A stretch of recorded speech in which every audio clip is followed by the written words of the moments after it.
আসসালামু আলাইকুম। এটা এলিভেটেড এক্সপ্রেসওয়ের এয়ারপোর্ট থেকে ঢাকার উদ্দেশ্যে যাওয়ার পথের একটা সিনারি। পশ্চিম পাশে আপনারা যেটা দেখতে পাচ্ছেন সেটা হচ্ছে এয়ারপোর্টের ৩ নাম্বার টার্মিনাল। আর এই ৩ নাম্বার টার্মিনালের কাজ প্রায় শেষের দিকে। কিছু সরঞ্জামাদি হয়তোবা কেনা বাকি আছে। এটা হলে ৩ নাম্বার টার্মিনালটা চালু হয়ে যাবে।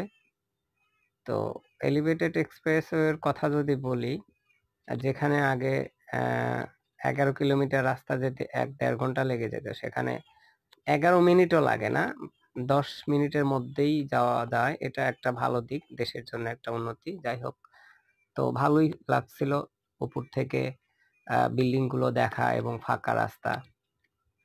বাংলাদেশের প্রত্যেকটা রাস্তা যদি এরকম হতো তাহলে মানুষের যে শত শত ঘন্টা কাজের সময়টা নষ্ট হচ্ছে সেটা আর নষ্ট হতো না। তো রাস্তাটা কে কে গেছেন, কোথায় কোথায় থেকে আসছেন, এলিভেটেড এক্সপ্রেসে দিয়ে কে কে এই রাস্তা ব্যবহার করেছেন, এই রাস্তায় যেতে কেমন লাগে অবশ্যই কমেন্ট করবেন। আর সবাইকে বলি, আমার যদিও এর আগে একটা ২টা চ্যানেল আছে, এটা ট্রাভেল ব্লগ। তো আপনারা চেষ্টা করবেন সাবস্ক্রাইব করে পাশে থাকার জন্য। আপনারা সাবস্ক্রাইব করলে, আমাকে একটু কমেন্ট করলে, লাইক করলে, শেয়ার করলে, তাহলে আমি নতুন নতুন আরো সুন্দর সুন্দর জায়গার ভিডিও দিতে উৎসাহী হব। আশা করি সাবস্ক্রাইব করে পাশে থাকবেন এবং ভিডিওটা শেয়ার করবেন এত সুন্দর আপনার বন্ধুদের দেখার জন্য। Thank you.